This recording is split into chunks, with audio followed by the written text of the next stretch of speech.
Welcome to CrushTheStreet.com's weekly market wrap-up. Let's get started in the equity sector, which saw red amidst speculation of job growth concerns and rising food prices potentially hindering a tepid consumer confidence trend. The benchmark S&P 500 closed at 1,888 points, down 0.1%, while the Dow Jones ended at parity against the prior session. The biggest loser by far was the Nasdaq Composite Index, dropping nearly a full percent and giving up most of its gains from earlier in the week. Before the opening bell rang on Monday morning, Wall Street was already abuzz surrounding the controversial and extremely divisive issue of high-frequency trading, which entered into the investors' lexicon once again due to the well-publicized 60 Minutes interview with Michael Lewis, author of the new book, Flash Boys.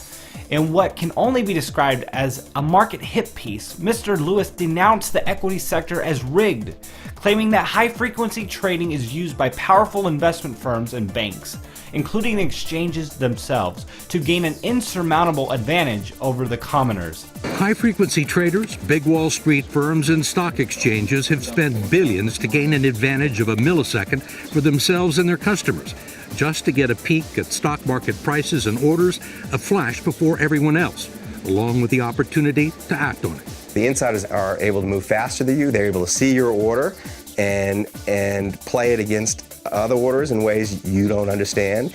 The problem, however, is that the mere existence of high-frequency trading does not definitely prove market manipulation. At its core, the definition of HFT is the use of algorithms to make trades based on a given set of logical functions. Since these complex algorithms require advanced computer technology, the process by default is incredibly quick, often accomplishing in minutes tasks that would take a human trader several hours to perform. The distinction is important to remember because it's not the tail that wags the dog. In other words, the ability to make fast trades is not immoral, nor is it illegal. Further, it would be extraordinarily difficult to police such a technology, and it would reek of hypocrisy. The advent of the internet has allowed for digital trading to be the norm, and the trajectory of the markets, whether you like it or not, is towards increased digitalization and less human interaction.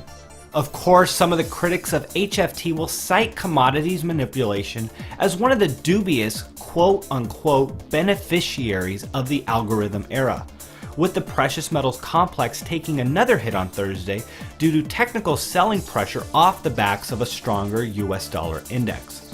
Gold came off slightly from the prior session, down 0.25%, while silver received an inordinate blow, losing 0.8%.